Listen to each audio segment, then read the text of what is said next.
Chapitre 5 – Ma rencontre avec Jésus-Christ. Au mois de février 1985, nous eûmes notre réunion habituelle dans la mer. Puis je décidai de me rendre à Port Harcourt, dans l'état des Rivières, pour visiter la femme de mon oncle décédé. Je fis la connaissance d'un homme nommé Anthony. Il possédait un atelier au carrefour Noija, le long de la route Trans-Amadi, à Port Harcourt. Il me fit appeler. Nous avions une loi dans notre 18 société, selon laquelle nous ne devions jamais refuser de répondre à un appel. Aussi décidai-je de répondre à son appel. J'allais le voir un jeudi après-midi de cette semaine-là. Il commença par me dire que Dieu lui avait donné un message pour moi. Il alla chercher sa Bible et commença à prêcher. Il y avait 3 autres chrétiens assis avec lui, un homme et 2 femmes. Il continua à prêcher pendant longtemps et je ne suis pas sûr d'avoir entendu tout ce qu'il a dit. Il me demanda de me mettre à genoux pour prier. J'obéis et m'agenouillai en silence. Dès qu'il commença à prier, je fus frappé à terre par l'Esprit de Dieu et je tombai de tout mon long. Je luttai pour me relever et me tins raide comme une planche. Je détruisis les chaises en acier qui étaient dans l'atelier. Je regardai à l'extérieur et je vis 3 membres de notre société secrète, un homme et 2 femmes. Ils vinrent sous une forme humaine.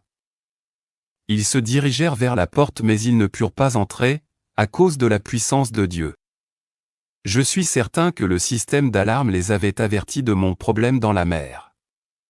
Grâce à la télévision, ils avaient pu savoir où se situait le problème, et avaient envoyé une équipe de secours, mais elle fut impuissante. Ceci se passe toujours ainsi quand l'un de nos membres rencontrait un problème. Pendant que les 2 chrétiens me forçaient à me mettre à genoux, les 2 femmes continuaient à prier et à lier les démons, mais elles n'étaient pas précises. Ils me demandèrent si je croyais en Jésus-Christ. Je ne répondis rien. Ils me demandèrent d'invoquer le nom de Jésus, mais je refusai. Ils me demandèrent mon nom et je le leur donnai. Ils combattirent pendant des heures, puis me laissèrent partir. Aucun esprit ne fut chassé de moi, et je partis comme j'étais venu. Les événements dans l'église. Le lendemain étant un vendredi, je fus invité par le même Anthony à assister à leur nuit de prière, dans l'église des Assemblées de Dieu de Silver Valley, à Port Harcourt. J'acceptai cette invitation, parce qu'une partie de notre mission consistait à assister aux réunions dans les églises, pour provoquer l'assoupissement et la confusion. Le programme commença par des cantiques. Nous chantâmes jusqu'à ce que l'un des participants entonne un cantique populaire, chanté par un certain groupe chrétien. Ce cantique disait qu'il n'y avait qu'une seule puissance véritable, celle de Jésus-Christ, et que les autres puissances étaient anéanties. Je me mis alors à rire. Je riais parce que je pouvais voir leur vie sur le plan spirituel, et je me rendais compte que près des 3/4 de ceux qui chantaient ce cantique vivaient dans le péché. Je savais qu'en raison des péchés qui étaient dans leur vie, ils étaient exposés au danger et pouvaient être sérieusement touchés par ces puissances. Il est important que les chrétiens obéissent à la parole de Dieu et ne permettent à aucun péché persistant de demeurer dans leur vie. Nous étions 4 agents venant de la mer à assister à cette réunion. Je veux encore souligner ici que lorsqu'une réunion chrétienne commence, on devrait conseiller aux participants de confesser tout d'abord leurs péchés, puis de passer un moment à louer véritablement le Seigneur. S'il y a un agent de Satan dans l'assistance, cela va rendre sa position très inconfortable, et il devra même s'enfuir pour sauver sa vie.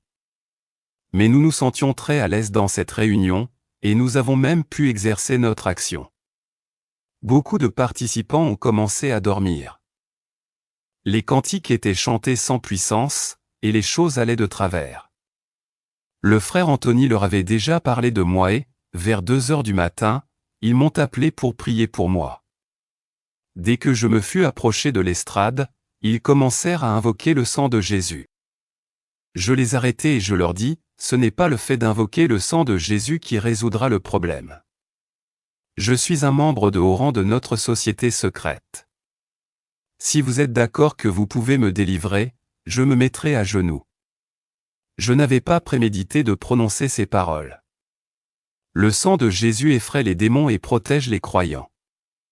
Mais il ne lie pas les démons. Les démons ne sont liés que lorsque le chrétien utilise son autorité et prononce une parole de commandement. Ils se mirent d'accord et je m'agenouillai. À ce moment-là une sœur, conduite par l'Esprit de Dieu, cria et dit, « Si vous n'êtes pas digne, ne vous approchez pas, je suis certain que beaucoup ne comprirent pas ce qu'elle voulait dire. » Il est dangereux pour un chrétien qui vit dans le péché de chasser des démons. Beaucoup se retirèrent et quelques-uns s'approchèrent pour prier pour moi. Dès qu'ils commencèrent à dire « Au nom de Jésus », j'entendis une forte explosion au-dedans de moi et je tombai à terre. Aussitôt le démon volant qui était en moi entra en action. Je commençai à me déplacer à toute allure sur la poitrine. Ceux qui sont possédés de ce démon volant sont toujours très méchants et très dangereux. Les frères ne voyaient pas ce qui se passait sur le plan spirituel. Je volais à cause de la puissance plus forte qui était dans la salle. Deux puissances opposées se mirent en action et l'atmosphère de la pièce changea. Je me mis brusquement debout et devins très violent, etc. Un démon sortit de moi et entra dans un jeune garçon qui se trouvait là. Il commença à attaquer ceux qui tentaient de me délivrer. Les frères ne perdirent pas de temps avec lui. Ils l'emmenèrent dans les vestiaires de l'église, avec d'autres personnes qui étaient effrayées, et ils les y enfermèrent. Le combat continua jusqu'à 7 heures du matin. J'étais physiquement épuisé et je me calmais. À ce moment-là les frères s'assemblèrent autour de moi et commencèrent à crier « Donnez-nous votre nom, qui êtes-vous, etc. » Je gardai le silence. Après avoir attendu un long moment, voyant que je ne disais rien, ils furent trompés et crurent que j'étais délivré. Ils prièrent et nous terminâmes la réunion. J'étais tellement épuisé physiquement que j'eus des difficultés à marcher et à sortir de l'église. Mais il se passa quelque chose, car dès que je fus sorti de l'église et que j'eus traversé la rue, je retrouvai toutes mes forces physiques. Certains démons qui étaient sortis sont peut-être revenus en moi. J'entrai dans une grande colère et je décidai de me venger de cette église. Ces gens m'ont insulté, me disais-je.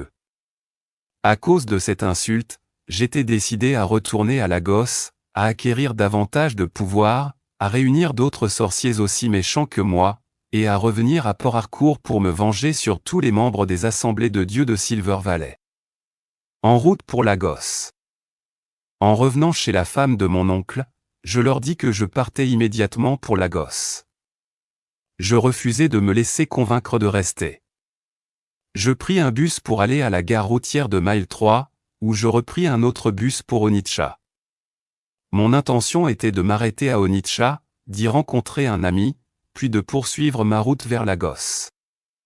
À Mile 3, nous nous sommes mis en route et, en arrivant à Omago, au carrefour de l'aéroport international, j'entendis une voix qui m'appelait par mon nom, dans la langue de mon pays, Nkem.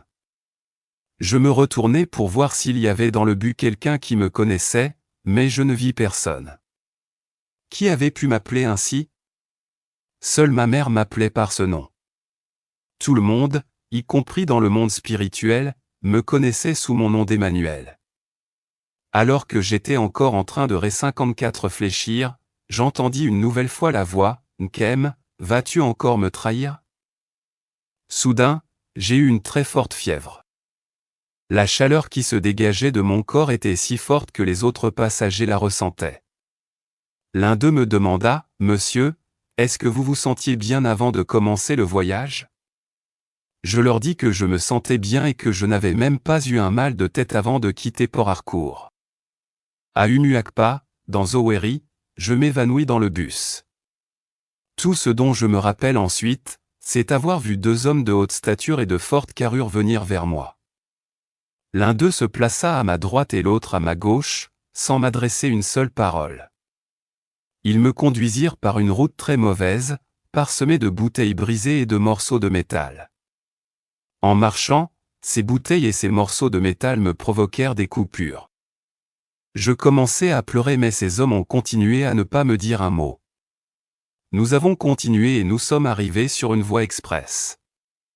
C'est là que l'un d'eux se mit à parler et dit, « Tu es un homme que l'on recherche. » Nous poursuivîmes notre route.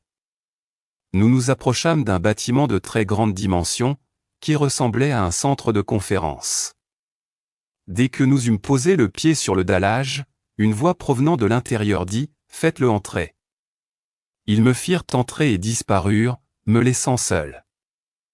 Il est difficile d'expliquer ce que je vis à l'intérieur de ce hall, mais je vais essayer de le faire le mieux que je peux. Le hall était bien décoré et tellement immense qu'on avait du mal à en voir les extrémités. Je marchai jusqu'au milieu du hall, et je pus alors en voir l'extrémité. Il y avait une estrade à l'extrémité. Je vis une lune et des étoiles entourant le soleil. Puis je vis un trône.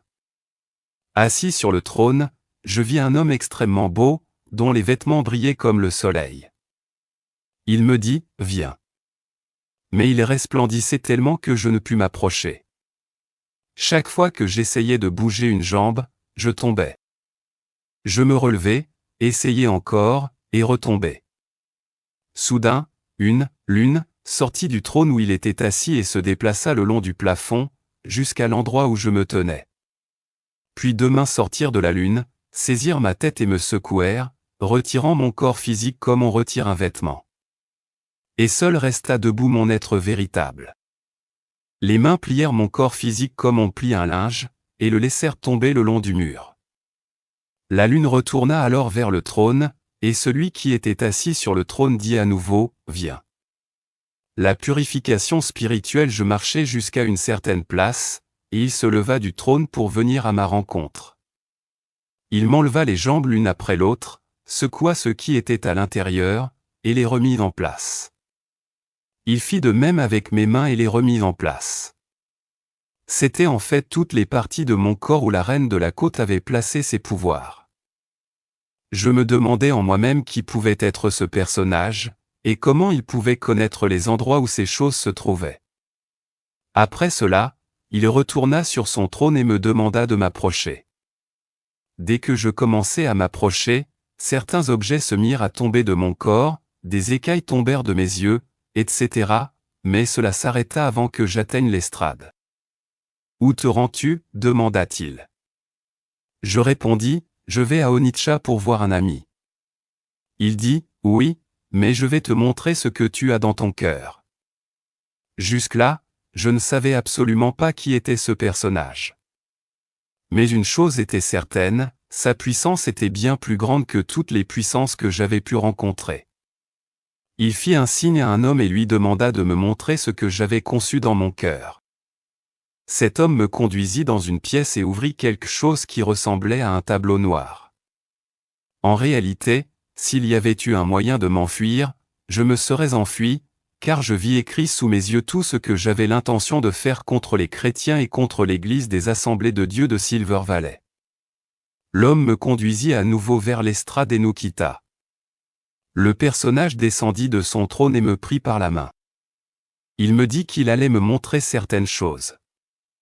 En y allant, il me dit, « Je ne veux pas que tu périsses, mais je veux te sauver, et c'est ta dernière chance.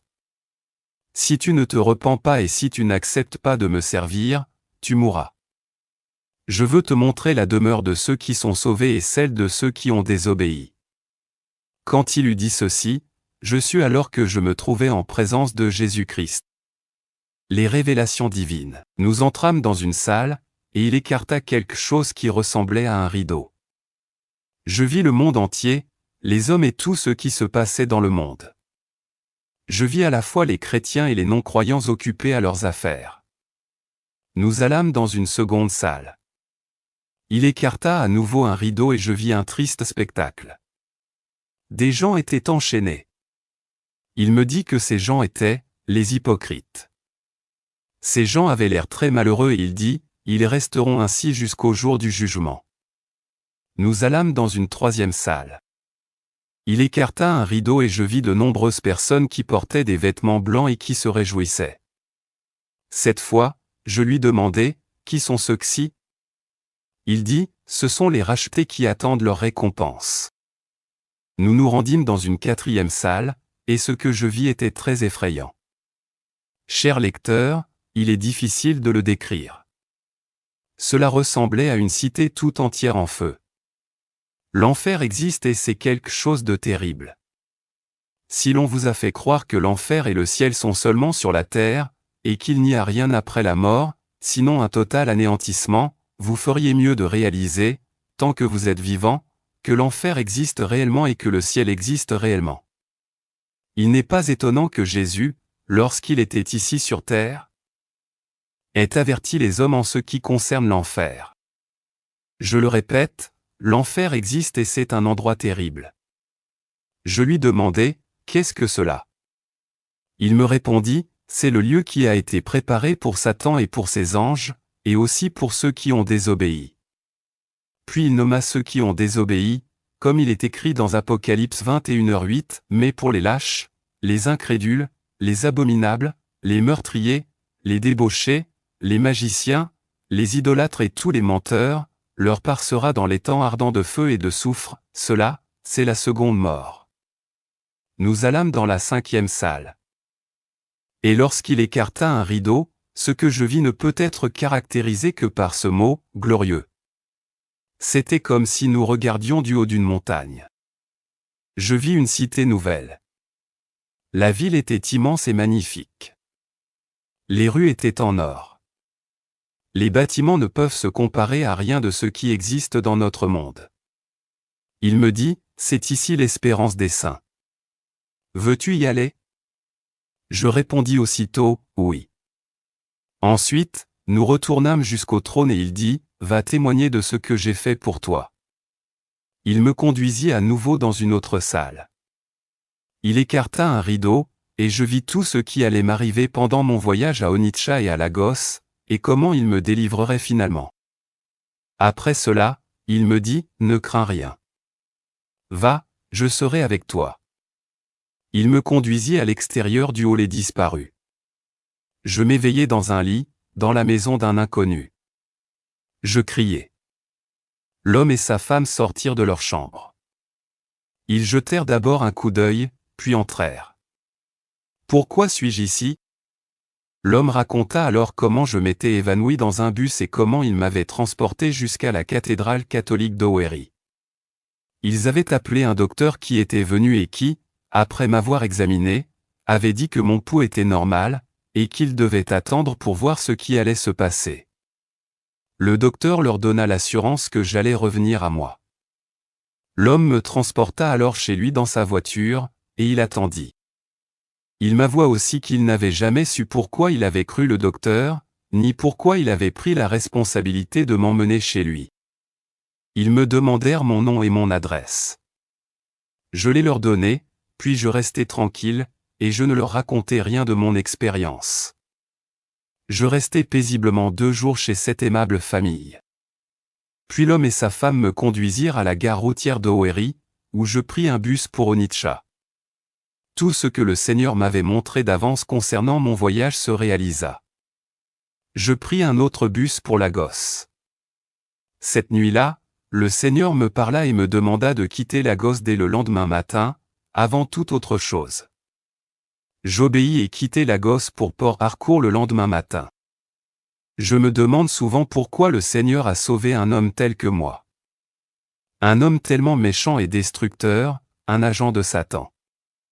J'ai trouvé la réponse en ces paroles, Dieu est amour. Vraiment, Dieu est amour. Chapitre 6, Tentation et victoire. Mes brebis entendent ma voix. Moi, je les connais, et elles me suivent. Je leur donne la vie éternelle, elles ne périront jamais, et personne ne les arrachera de ma main. Jean 10, 17,28 Après ma conversion à Christ, la première chose qui se passa fut que tous les cadeaux que j'avais reçus dans la mer, le télescope, la télévision, les chemises, et les photos que j'avais faites dans les laboratoires de la mer, exposées dans mon appartement avec la photo de la reine de la côte, tout cela disparut. En retournant à Port Harcourt, j'avais un vif désir de rendre témoignage de ce que le Seigneur avait fait pour moi, mais on ne me permit pas de le faire dans l'église. La femme de mon oncle décédé, qui est aussi chrétienne, me conduisit à l'un des pasteurs, mais il lui posa la question suivante, a-t-il apporté le papier? C'est plus tard que je compris qu'en parlant de papier, il faisait référence au certificat d'appartenance, à l'Église. Qu'est-ce qu'un certificat d'appartenance avait à faire avec le fait que je rende témoignage à la puissance de Christ et à ce qu'il avait fait pour moi? Il m'avait transporté hors du royaume des ténèbres pour me faire entrer dans le royaume du Fils de son amour, en qui j'ai la rédemption par son sang et la rémission de mes péchés. J'étais triste, car je savais que Satan ne permettait pas aux jeunes convertis de témoigner autour d'eux. Surtout ceux qui étaient auparavant profondément engagés dans ces activités, et qu'il ferait tout pour empêcher de tels témoignages. Je me rappelais que le Seigneur m'avait clairement demandé d'aller témoigner de ce qu'il avait fait pour moi. Et là, je devais affronter un rejet. Peut-être n'était-ce pas encore le moment.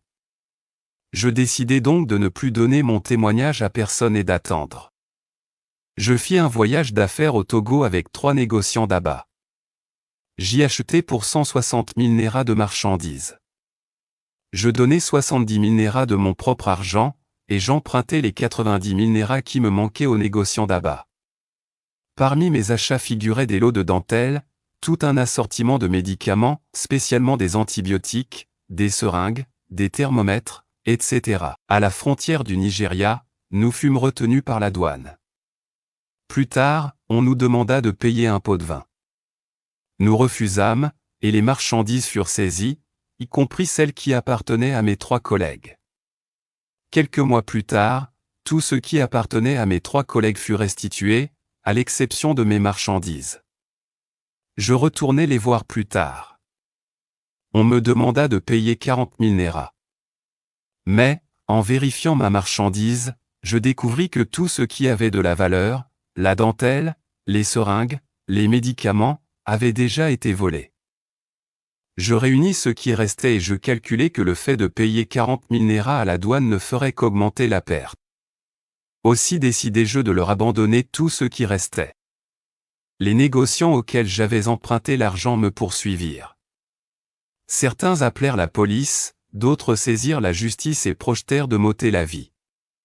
La seule solution était de fermer tous mes comptes bancaires et d'employer tout l'argent que j'avais à rembourser mes dettes.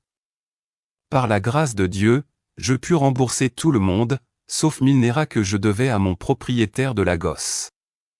J'étais complètement ruiné et je dus même emprunter le prix du ticket de bus. J'allais trouver les quelques chrétiens que je connaissais alors, pour voir s'ils pouvaient m'aider à repartir dans la vie.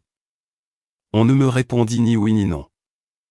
On me demandait toujours de revenir le lendemain, jusqu'à ce que je sois fatigué de le faire. J'en éprouvais une très grande frustration, et je ne savais pas vers qui me tourner pour recevoir un conseil ou de l'aide. Je ne connaissais pas la parole de Dieu. Avec toute la confusion qui était dans mon cœur, je lisais la Bible mais je ne la comprenais pas. Je réfléchissais encore à ce que je devais faire, lorsque je reçus un appel téléphonique urgent de mon village. Je me précipitai chez moi pour découvrir que le petit immeuble que je faisais construire avait été détruit par mon oncle. Il était présent, et menaça de me tuer. Ce fut un défi pour ma vieille nature.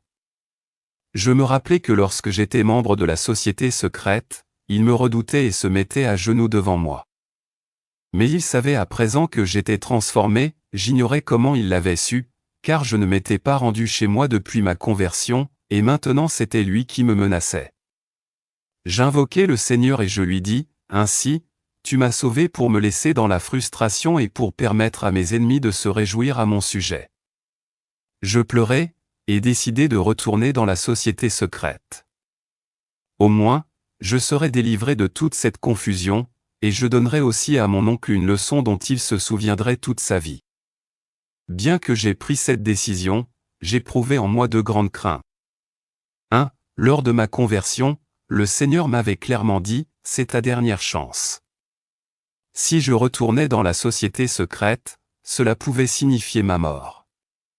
Non seulement la mort physique, mais aussi la mort spirituelle. 2. Si je restais avec le Seigneur, j'étais menacé de mort par mon oncle. J'étais dans une grande confusion et j'avais besoin d'aide. J'ignorais la parole de Dieu et je ne savais pas ce que la parole disait en ce qui concernait les problèmes que je viens de mentionner. Chers lecteurs, vous devez comprendre que si j'étais dans une telle confusion, c'est parce que je n'avais pas été suivi, en tant que jeune converti. Le suivi des jeunes convertis est très important, et les chrétiens devraient le prendre au sérieux. Si vous savez que vous ne pouvez pas suivre vos convertis, je vous en prie, ne sortez pas pour rendre témoignage. Jésus-Christ a souligné cela par 3 fois lorsqu'il a demandé à Pierre, « Simon, fils de Jonas, m'aimes-tu plus que cela ?» Paix mes agneaux. Beaucoup de convertis deviennent rétrogrades faute de suivi adéquat. Si vous aimez Jésus, prenez soin de ses agneaux. Le combat contre les agents de Satan. Au cours de cette période, les agents de la reine de la côte commencèrent à me persécuter. Je souffris beaucoup entre leurs mains. J'avais des cauchemars. Le 1er mai 1985, un mois après ma conversion, il était près de 2 heures du matin, et tout le monde dormait dans la maison. Je fus réveillé par ces agents. Ils m'ordonnèrent de sortir de la maison. J'obéis. Je sortis et ils me suivirent. Tout cela se passait comme dans un rêve, mais tout était réel. Nous sommes allés dans le cimetière situé près de l'église anglicane de Saint-Paul, au-delà d'Abarod, à Port-Harcourt. Arrivés là, ils me dirent, « Tu dois revenir avec nous. Si tu refuses, nous te tuerons ou nous te réduirons à la misère. » Après m'avoir dit cela, ils me quittèrent. Je retrouvais tous mes sens et je me demandais comment j'avais pu aller au cimetière à ce moment de la nuit. Je retournai à la maison. La femme de mon oncle me demanda où j'avais été. Je ne lui dis rien, mais je retournai me coucher et je me rendormis. Les agents de Satan décidèrent de m'attaquer pendant les après-midi. Parfois, ils m'attaquaient pendant que je marchais le long de la route. Ceux qui m'entouraient me voyaient lutter contre quelque chose d'invisible, ou courir comme si j'étais poursuivi. Moi seul pouvais les voir. Ils firent cela 4 fois, puis arrêtèrent. Ce fut ensuite la reine de la côte qui les remplaça. Le premier jour, elle vint en voiture et s'arrêta à côté de notre maison. Elle était bien habillée, comme toujours, très belle. Tous ceux qui étaient là crurent que c'était ma petite amie. Dès qu'elle entra, je sus qui elle était. Elle vint vers l'heure de midi, alors que tout était plus calme alentour. Elle s'assit et me dit, entre autres choses, « Tu peux aller dans ton église et croire tout ce que tu veux. Mais je te demande seulement de ne pas révéler mon existence. Si tu es d'accord, je te donnerai tout ce dont tu auras besoin dans cette vie. » Je ne connaissais pas les Écritures. Aussi me contentai-je de l'écouter et de la regarder parler. Elle m'implora et tenta de me persuader à 65 d'air de revenir à elle. Je ne lui répondis ni oui ni non. Elle se leva, monta dans sa voiture et partit. La femme de mon oncle s'entretint environ 2 fois avec elle sans savoir qui elle était, et je ne lui ai jamais dit qui était cette dame. Lors de sa dernière visite, elle changea de méthode. Cette fois, elle me donna un sévère avertissement, disant qu'elle avait essayé, au cours de ses visites, de me persuader de revenir à elle, mais que je m'étais montré très entêté, et que c'était sa dernière visite. Si je continuais à refuser de revenir, elle reviendrait me voir en août et alors, soit elle me tuerait, soit elle me défigurerait, soit encore elle me réduirait à la misère.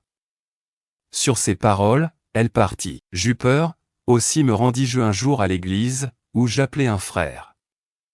Je lui racontai mes problèmes, et ce que j'avais observé chez certains membres de l'église, etc. Ce frère me donna l'adresse du bureau de la Scripture Union, SU, et me dit, « C'est là, que tu trouveras de l'aide. » Je signale que ce fut la dernière fois que je vis ce frère. Je ne l'ai plus jamais revu nulle part à Port-Harcourt jusqu'à ce jour. Je pris l'adresse, et je me rendis en bus le lendemain au 108 Bonny Street, où se trouvait le bureau de la SU. Je rencontrai la dactylo qui me donna le programme trimestriel des activités du SU Rumio-Mazy Pilgrim Group, groupe de pèlerins de la SU de Rumio-Mazy, car c'était celui qui était le plus proche de chez moi. Je me rendis le dimanche suivant à l'école publique Saint-Michel de Rumio-Mazy, où se réunissait le groupe. Mais j'arrivai à 14 h, ne sachant pas que la réunion commençait à 15 h. Je rencontrai le groupe de prière, et je me joignis à eux. Ce jour-là, après la réunion, je sus que j'étais à la place où je devais être. Dieu mit sur mon chemin une chrétienne que je considérais comme ma mère. Elle eut à cœur de m'expliquer la parole de Dieu et de me conseiller. Les frères et les sœurs s'intéressèrent beaucoup à moi et s'occupèrent de moi. Je sentais un amour véritable. Le Saint-Esprit commença à me donner la compréhension de la parole de Dieu et ma foi grandit. Je commençai à apprécier réellement ma vie chrétienne. Août vint et passa, mais la reine de la côte ne se montra pas, contrairement à ses menaces. Le psaume 91, qui parle de la protection de Dieu, venait de s'accomplir dans ma vie. Ésaïe 54, 17 s'accomplit également pour moi, tout instrument de guerre fabriqué contre toi sera sans effet. Et toute langue qui s'élèvera en justice contre toi, tu la convaincras de méchanceté. Tel est l'héritage des serviteurs de l'Éternel, telle est la justice qui leur vient de moi, oracle de l'Éternel. En septembre 1985, j'appris par un message que mon nom avait été retenu pour un emploi de distributeur au ciment Silver Brand à Lagos, et que j'étais attendu le 27/9/85 pour y commencer mon travail. Je quittai Port Harcourt le 26 septembre 85 et arrivai à Lagos pendant la nuit. Le lendemain matin, le 27 septembre 85, je me présentai aux services administratifs, pour m'entendre dire par le chef du personnel que mon poste avait été attribué à quelqu'un d'autre. Il me demanda de revenir le lendemain pour voir le directeur général. En retournant à mon appartement, alors que je passais dans une allée, quelqu'un vint par derrière et tenta de m'étouffer en me maintenant le nez et la bouche fermés. Je luttai pour ma vie. Les gens passaient à côté de moi, mais personne ne vint me secourir. C'est le Seigneur qui est intervenu. Alors que je luttais avec mes mains, j'entendis une voix de femme crier. Elle me repoussa et dit, « Qui est cette personne derrière toi ?» Elle répéta cette question une deuxième fois et disparut. D'après la voix. J'avais reconnu que c'était une femme, mais je n'ai pas pu voir qui c'était.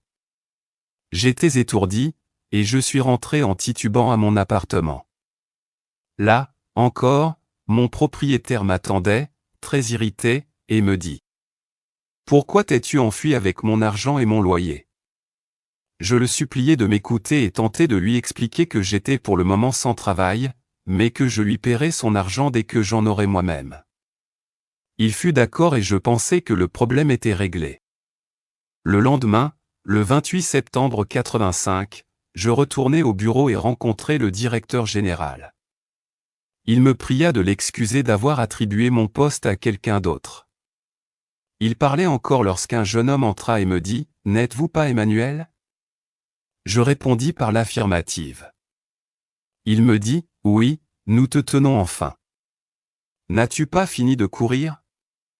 Nous nous sommes rendus plusieurs fois à Port Harcourt et nous avons vu que tu étais tout le temps avec cette femme qui est ta mère spirituelle. Elle est une pierre d'achoppement pour nous. Maintenant, te voici à Lagos, et nous te tenons. Tu ne pourras jamais retourner à Port Harcourt.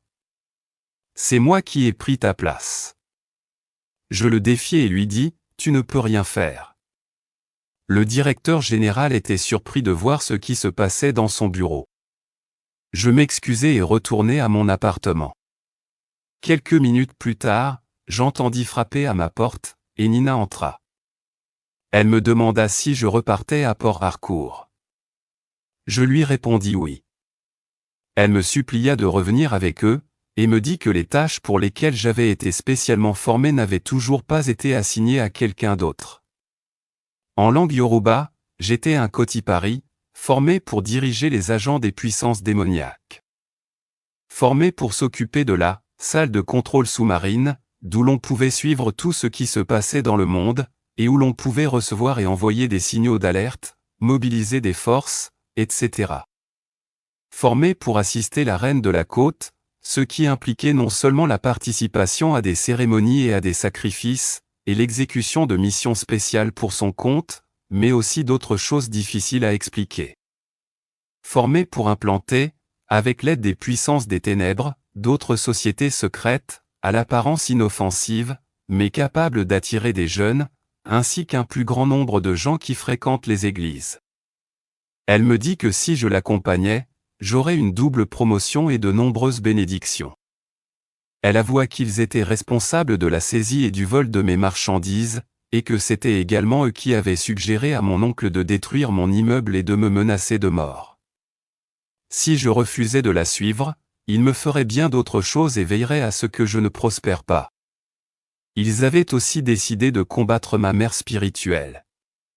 Si nous pouvons la voir, nous t'aurons aussi, me dit-elle. En guise de réponse, je commençai à lui prêcher la parole.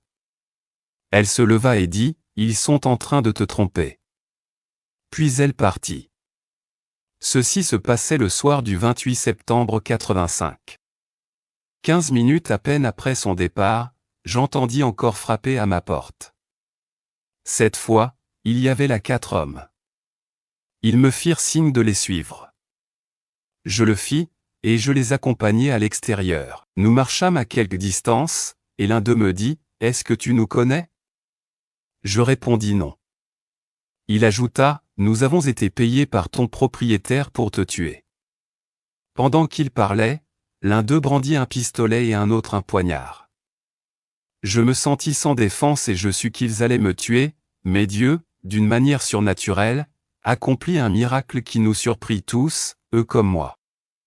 L'homme qui tenait le pistolet tira, mais aucun son ne sortit de l'arme. Celui qui tenait le couteau me frappa dans le dos, mais la lame ne pénétra pas, et elle fit un bruit comme celui d'une baguette frappant quelqu'un. Ils furent aussi effrayés que moi. L'Esprit de Dieu vint sur moi et je commençai à leur prêcher la parole. 3 d'entre eux s'enfuirent, mais le 4e s'effondra et commença à pleurer et à me supplier de prier pour lui. Je ne savais même pas comment prier à cette époque, mais je dis ces simples paroles, « Seigneur, je t'en prie, pardonne-lui. Oublie et pardonne-lui. » Amen. Il donna sa vie à Christ. Je le conduisis à une assemblée de Pentecôte proche. J'expliquai au pasteur ce qui s'était passé, je lui confiai l'homme, et je partis. Lorsque je revins chez moi, mon propriétaire sortit en courant, tomba à genoux et me dit en suppliant, « Je t'en prie, pardonne-moi, je croyais que tu avais décidé de t'enfuir à Port-Harcourt à cause de l'argent que tu me devais, Minéra. » Je lui pardonnai, et nous nous mîmes finalement d'accord pour que je rembourse ma dette par mensualité. Cette même nuit, le Seigneur me réveilla vers 2 heures du matin. Je ne savais pas pourquoi je m'étais réveillé, aussi allai-je au salon, et je vis une grosse tortue qui me faisait face. Je me rappelai aussitôt l'étude biblique que nous avions eue à Port-Harcourt sur la puissance de la parole. Je prononçai alors ces paroles, « Tortue, depuis que je suis né, les tortues habitent dans la brousse ou dans la mer. Mais en entrant chez moi, alors que mes fenêtres et mes portes étaient fermées, tu as péché, et tu dois mourir pour cela. » Dès que j'eus dit cela, elle disparut. Je retournai dans ma chambre et me rendormis. Je me réveillai une seconde fois, et j'entendis du bruit dans le salon. Je m'y rendis, et je vis, debout devant moi, un vautour à l'aspect horrible. Je répétai les mêmes paroles. Dès que j'eus dit, « Tu as péché, et tu dois mourir pour cela », il disparut lui aussi. Au cours de ce voyage à Lagos, je vis la bonté, la grandeur et la fidélité de Dieu. Le lendemain matin, qui était le 29 septembre 85, je pris un autocar de luxe pour Port-Harcourt. En arrivant à Auray, l'autocar tamponna un arbre. Il fut endommagé, mais personne ne fut blessé. Le chauffeur remit l'autocar sur la route mais, en reprenant de la vitesse, le véhicule commença à faire des embardées de part et d'autre de la route. Je me rappelai les menaces de Nina. Aussi je me levai dans le bus, prêchai aux passagers, et conclus en disant, « C'est à cause de moi que ces accidents se sont produits. Mais à partir de maintenant, et jusqu'à notre arrivée à Port-Harcourt, il n'y aura plus un seul accident ni une seule panne, au nom de Jésus. » Puis je m'assis. En fait, tout en m'asseyant, je réfléchissais à ce que j'avais dit. Et il en fut bien ainsi. Le véhicule arriva sans encombre à Port-Harcourt, sans accident ni panne. L'Écriture dit avec raison, si on t'attaque, cela ne viendra pas de moi. Quiconque t'attaquera tombera à cause de toi, Ésaïe 54, 15. Ils avaient essayé, la reine de la côte et ses agents, mais, parce que leur rassemblement n'était pas pour le Seigneur, mais contre son enfant, ils avaient tous trébuché et étaient tombés. Quand l'adversaire viendra comme un fleuve, l'Esprit de l'Éternel le mettra en fuite, Ésaïe 59, 19. Je donne à Dieu toute la gloire pour avoir déployé sa puissance en ma faveur. Chapitre 7, les activités des agents de Satan. Revêtez-vous de toutes les armes de Dieu, afin de pouvoir tenir ferme contre les manœuvres du diable. Car nous n'avons pas à lutter contre la chair et le sang, mais contre les principautés, contre les pouvoirs, contre les dominateurs des ténèbres d'ici-bas, contre les esprits du mal dans les lieux célestes. Éphésiens 6, 11-12. Ce livre ne serait pas complet si les différentes méthodes de travail de ces puissances n'étaient pas exposées. Il est également important d'exposer les différentes formes utilisées par ces puissances pour se manifester. Une chose est claire, le diable veut nous encourager à croire qu'il est un mythe ou simplement une manière de définir les mauvaises pensées. Il veut aussi que vous mettiez plus l'accent sur sa puissance, que sur la puissance de Dieu. La Bible dit certes que, nous n'avons pas à lutter contre la chair et le sang, mais contre les principautés, contre les pouvoirs, contre les dominateurs des ténèbres d'ici-bas, contre les esprits du mal dans les lieux célestes. Mais la Bible dit aussi que, dans ce combat contre le diable et ses agents, les armes du chrétien ne sont pas charnelles, mais puissantes devant Dieu, pour renverser des forteresses. Nous renversons les raisonnements et toute hauteur qui s'élève contre la connaissance de Dieu, et nous amenons toute pensée captive à l'obéissance de Christ. 2 Corinthiens 10, 4-5. Les Écritures déclarent encore que, le Fils de Dieu est apparu afin de détruire les œuvres du diable, 1 Jean 3h8. Jésus a dépouillé les principautés et les pouvoirs, et les a publiquement livrés en spectacle, en triomphant d'eux par la croix. Les Écritures disent que nous sommes enlacés par les discours de notre bouche, et que nous sommes pris par les discours de notre bouche. Par conséquent, l'enfant de Dieu doit veiller à confesser la parole de Dieu, car Dieu se hâte de l'accomplir. La parole de Dieu parle de 3 sortes de confession. 1. La confession de la Seigneurie de Christ. 2. La confession de notre foi en la parole de Christ et en Dieu le Père. 3. La confession des péchés. Quand nous entendons parler de confession, nous pensons tout de suite au péché. Le dictionnaire définit ainsi le mot confession. 1. Affirmer quelque chose en quoi nous croyons. 2. Rendre témoignage à quelqu'un que nous connaissons. 3. Témoigner en faveur d'une vérité que nous avons embrassée. On doit donc regretter que lorsque nous utilisons le mot confession, certains pensent aussitôt au péché. L'auteur encourage ici les enfants de Dieu à commencer dès aujourd'hui à confesser ce que Dieu a dit. Vous qui étiez morts par vos péchés, Dieu vous a rendu à la vie avec le Christ. Il vous a ressuscité ensemble et fait asseoir ensemble dans les lieux célestes en Christ Jésus, bien au-dessus de toute principauté et de toute autorité. Les chrétiens doivent donc se rendre compte du lieu où ils sont assis. Ils doivent savoir qu'ils exercent leur action à partir de cet endroit élevé, au-dessus de Satan et de ses agents. Le Seigneur Jésus vous a donné tout pouvoir et toute autorité, de même qu'il vous a donné tout ce qui contribue à la vie et à la piété, 2 Pierre 1 verset 3. Dieu n'a jamais prévu que ses enfants soient soumis aux circonstances.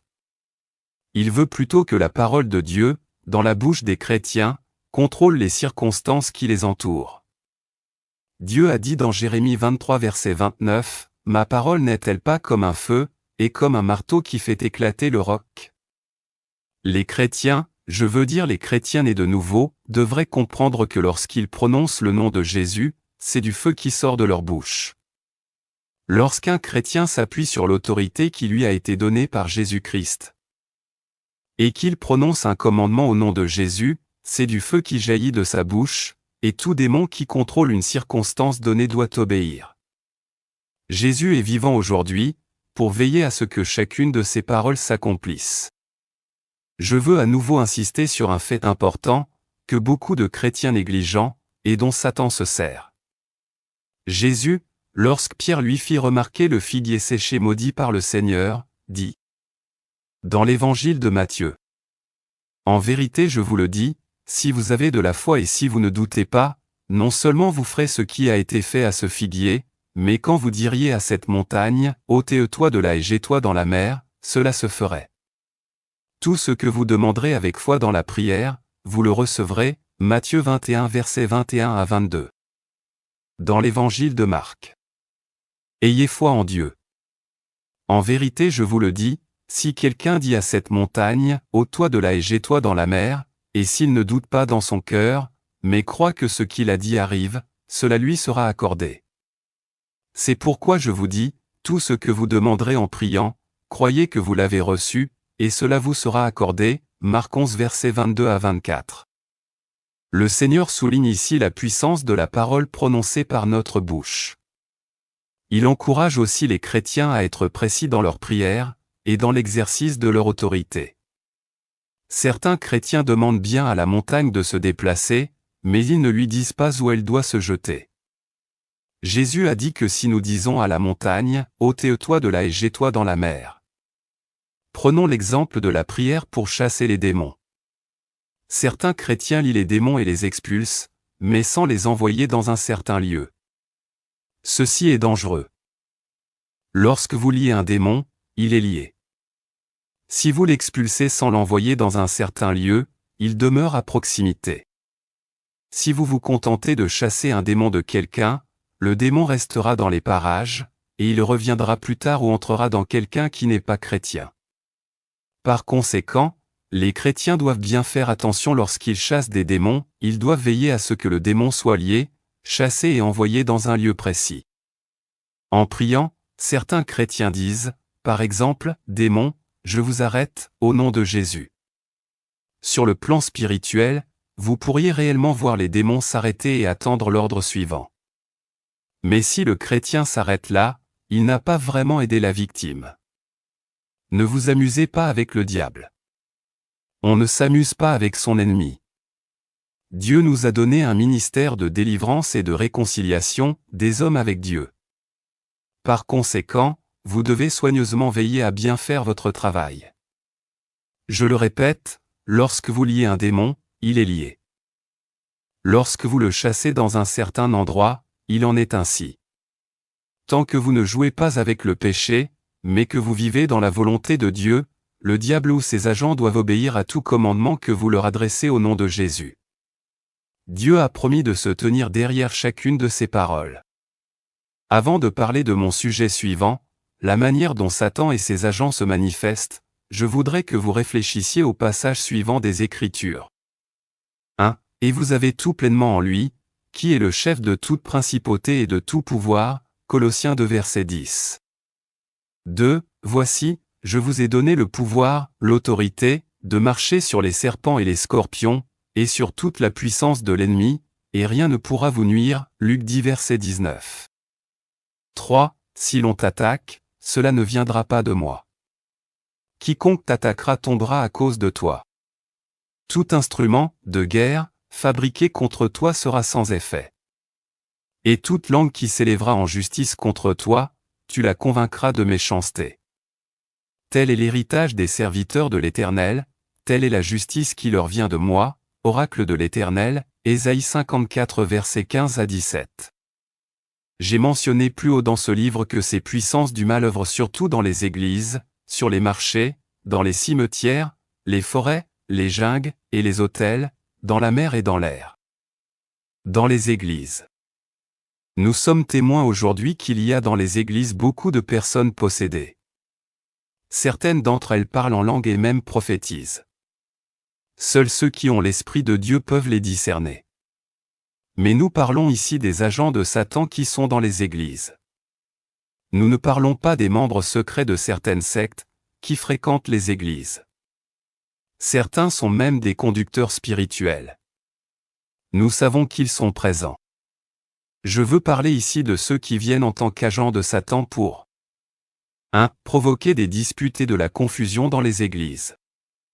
2. Détruire les églises. 3. Faire dormir les assistants pendant la prédication. 4. Provoquer toutes sortes de distractions pendant les réunions. 5. Gagner des âmes à Satan. Comme j'ai déjà exposé au chapitre 3 certaines choses touchant à ces sujets, je donnerai simplement un témoignage récent. Les chrétiens devraient demeurer dans chacune des paroles du Seigneur Jésus-Christ, parce que s'ils désobéissent ou font des compromis, ils sont prédisposés à tomber, à la plus petite tentative de Satan ou de ses agents. Les chrétiens ont été délivrés de la puissance des ténèbres et transportés dans la merveilleuse lumière de Dieu. Les chrétiens ont été appelés à une séparation totale du monde et de ce qu'il offre. Sortez du milieu d'eux et séparez-vous, dit l'Écriture. Voici l'histoire de la sœur. J'ai caché son nom. Elle était née de nouveau et était membre à part entière d'une église vivante. Elle vint par la suite se joindre à mon église. Elle participait à toutes les activités de l'église et était très active. Mais, à un certain moment, son comportement devint équivoque. Et nous décidâmes à plusieurs d'aller la voir chez elle pour découvrir ce qui n'allait pas dans sa vie. Pendant que nous la questionnions, les esprits qui étaient en elle furent exaspérés et commencèrent à se manifester. Ils nous dirent quel était leur agent dans l'église. Les démons furent chassés et elle reçut une délivrance. Nous lui avons posé la question suivante: « Sœur, comment se fait-il que vous étiez un agent de Satan, tout en étant membre à part entière de l'Église ?» Elle nous raconta ceci. Tout a commencé un jour, après le culte du dimanche. Une sœur, je pensais du moins que c'était une croyante, vint vers moi et exprima le désir de se rapprocher de moi, parce qu'elle admirait ma vie chrétienne. J'ai accepté sans réserve son amitié. Nous sommes allés toutes les deux chez moi, et cette soi-disant sœur a acheté des bananes et des arachides, que nous avons mangés ensemble. Elle est restée chez moi un certain temps, puis elle est partie. Ses visites sont devenues régulières, et elle m'apportait des cadeaux à chaque visite, des vêtements, des chaussures, de l'argent, etc. À certains moments, cette amie venait avec beaucoup d'autres jeunes filles. Ceci a continué pendant un temps, et quand cette sœur s'est rendue compte qu'elle avait réussi à éteindre en moi la lumière de Christ, elle a changé de méthode et a commencé à me visiter en esprit. Elle m'a donné un linge rouge, une certaine pierre, un anneau pour mon gros orteil droit, une chaîne pour ma cheville. Parce que j'avais si souvent mangé avec elle et que j'avais tellement reçu de cadeaux, je n'avais plus la possibilité de me séparer d'elle. J'ai fait alliance avec elle et j'ai commencé à assister à leurs réunions. Je pouvais ensuite me transformer en serpent, en chauve-souris, etc. Je suis ensuite devenu leur agent pour leur gagner des âmes dans l'Église. Dieu soit loué, elle est maintenant délivrée, tous les cadeaux qu'elle avait reçus furent détruits, et elle est à nouveau heureuse dans le Seigneur. Chers lecteurs, tout a commencé par une amitié inhabituelle. Parce que cette sœur J a manqué de discernement, elle n'a pas veillé, comme le Seigneur nous l'a commandé, veillez et priez, afin de ne pas tomber en tentation. Elle s'est égarée et est tombée aux mains de l'ennemi. Sa course aurait pu s'achever en enfer, à cause de sa négligence. Vous pouvez aisément identifier ces agents de Satan par les indices suivants. Ils portent un anneau sur l'un de leurs gros orteils. Ils portent une chaîne autour d'une cheville, ou un anneau dans le nez, ou des bracelets inhabituels, etc. Ils peuvent se joindre à une église ou à une communauté et être très zélés dans les activités du groupe ou de l'église, juste pour un seul chrétien qui les intéresse. Certains se comportent de manière anormale, d'autres sont méchants, etc. C'est pourquoi les enfants de Dieu doivent prier pour avoir un esprit de discernement, afin de pouvoir identifier ces agents au premier coup d'œil. Dès qu'ils se rendent compte que vous les avez identifiés, ils prennent bien soin de ne pas s'approcher de vous. Parce que leur maître les mettra en garde contre vous. Sur les marchés. Ils agissent sous différentes formes sur les marchés. Les marchés sont l'une des principales zones d'activité des agents de Satan. Tout comme les hôtels sont les endroits où ils se tiennent à l'affût pour capturer des hommes. Sur les marchés, ils choisissent leurs victimes, comme par exemple des femmes enceintes auxquelles ils font avoir une fausse couche, pour pouvoir récupérer le sang de leur bébé, pour leur banque de sang. Ils accompagnent certaines de leurs victimes jusqu'à leur domicile, pour les visiter ensuite pendant la nuit. Ceci arrive aux non-croyants. Certains articles de fantaisie vendus au marché, tels que des colliers, des rouges à lèvres, des parfums, ou certains produits alimentaires, tels que les sardines dites « reines de la côte », ont une origine douteuse. Voici certaines choses dont les chrétiens doivent se méfier. Il se peut qu'une dame ou un monsieur touche soudain votre estomac ou n'importe quelle partie de votre corps. Vous devez savoir que cela est fait dans le but de vous faire du mal, causer une fausse couche, introduire certaines choses dans votre corps, ou provoquer une maladie. Si cela arrive à un chrétien, il faut aussitôt prononcer une parole d'autorité au nom de Jésus pour anéantir ou détruire les plans du diable. Soyez certain que tout ce que vous détruirez ou lierez ici sur la terre sera effectivement détruit ou lié. Le rôle des activités culturelles. Il est aussi très important de noter que de nombreuses personnes sont initiées dans les activités de Satan ou deviennent possédées, à l'occasion de la plupart des cérémonies culturelles et des danses. La plus grande partie de nos activités culturelles sont inspirées par les démons. Certains y sont entraînés par des amis, d'autres en lisant certaines brochures ou certains romans. Les démons tournent au voisinage de toute idole. Ils œuvrent au moyen des idoles dans la pratique de l'idolâtrie, Zacharie 10 verset 2. L'idolâtrie est certainement un aspect de la religion, lorsqu'on attribue un pouvoir divin à des phénomènes naturels, ou que l'on rende un culte divin à des objets créés, Romains 1 verset 18 à 22. L'Écriture définit l'idolâtrie comme un adultère spirituel, Jérémie 3 verset 8 à 10. Par conséquent, un enfant de Dieu ne devrait jamais avoir aucun contact avec l'idolâtrie, directement ou indirectement. Ce que l'on appelle la vie mondaine, les pratiques occultes ou la musique disco, tout cela est inspiré par Satan et par ses démons. Avant que le Seigneur m'ait sauvé, je me rappelle que Satan, au cours de l'une de nos réunions, nous avait dit ceci: « Ce monde m'appartient. Je vais régner sur ce monde tout entier.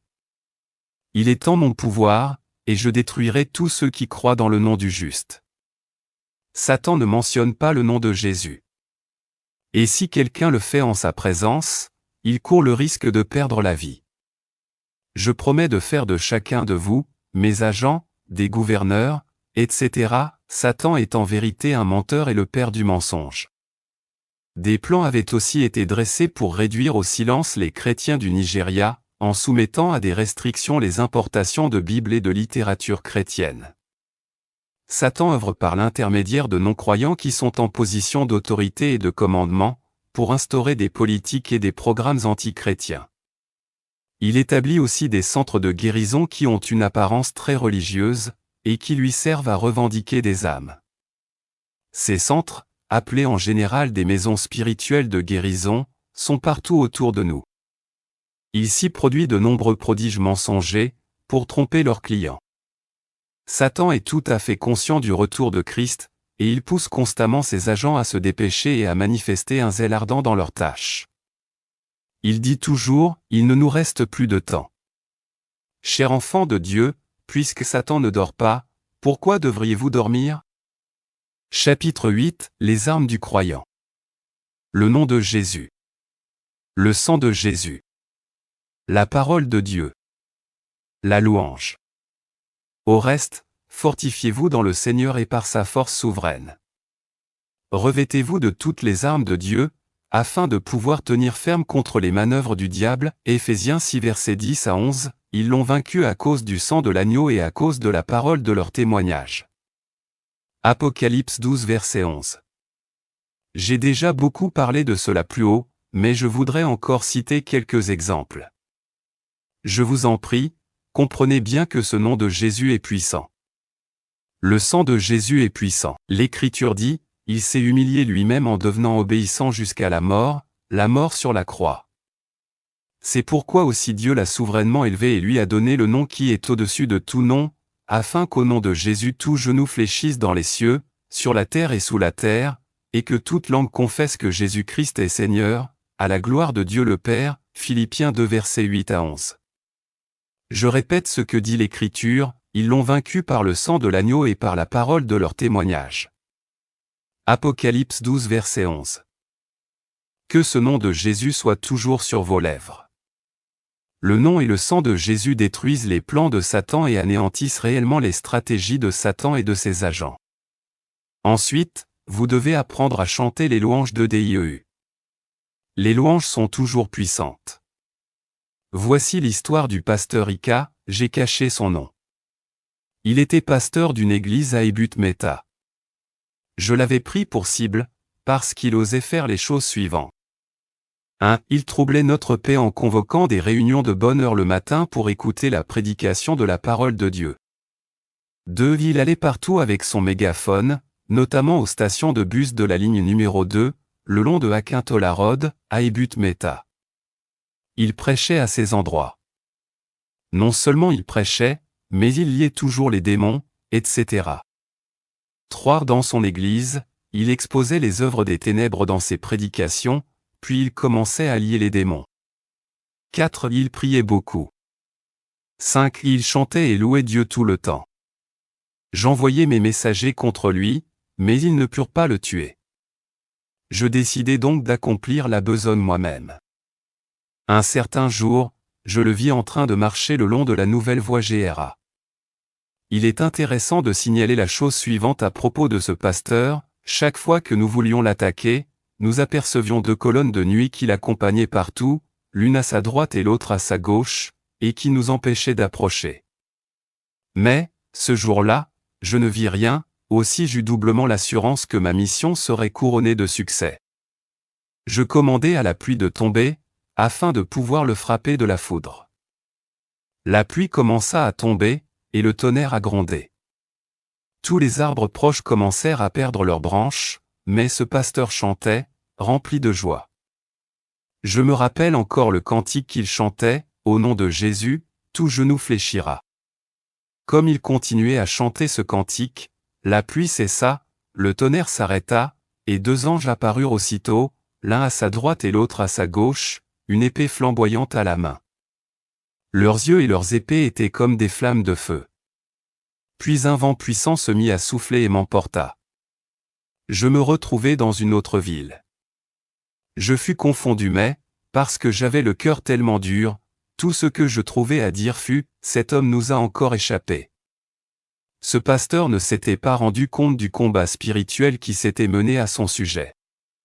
Vous pouvez donc vous rendre compte que les enfants de Dieu sont bien protégés. Lorsque la Bible dit « et rien ne pourra vous nuire », c'est exactement cela qu'elle veut dire. Le second témoignage concerne un chrétien qui avait pris le même bus que moi. Il était très zélé, et commença à distribuer des traités évangéliques à l'intérieur du bus.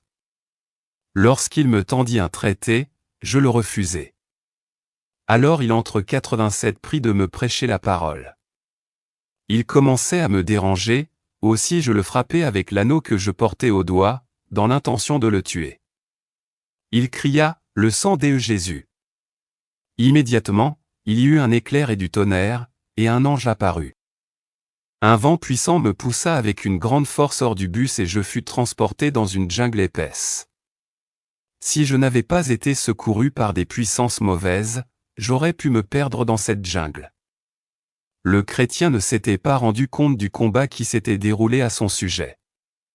Tout ce qu'il avait vu, de même que les autres passagers, c'était que j'avais disparu du bus. Le nom de Jésus ou le sang de Jésus font jaillir du feu dans la bouche d'un croyant. L'Écriture dit: « Le nom de l'Éternel est une tour forte. Le juste y court et s'y trouve hors d'atteinte » Proverbe 18 verset 10. Chers lecteurs, si vous êtes un enfant de Dieu, rappelez-vous que Dieu a magnifié sa parole par-delà toute renommée, Psaume 138 verset 2. Confessez donc la parole de Dieu, croyez que ce que vous avez dit s'accomplira, et il en sera ainsi. C'est la promesse d'Edieu. J'aimerais répéter que vous ne pouvez confesser que ce que vous connaissez. L'Écriture nous exhorte à faire de la parole de Dieu nos délices et à la méditer jour et nuit. Pour dispenser droitement la parole de vérité, vous devez la connaître.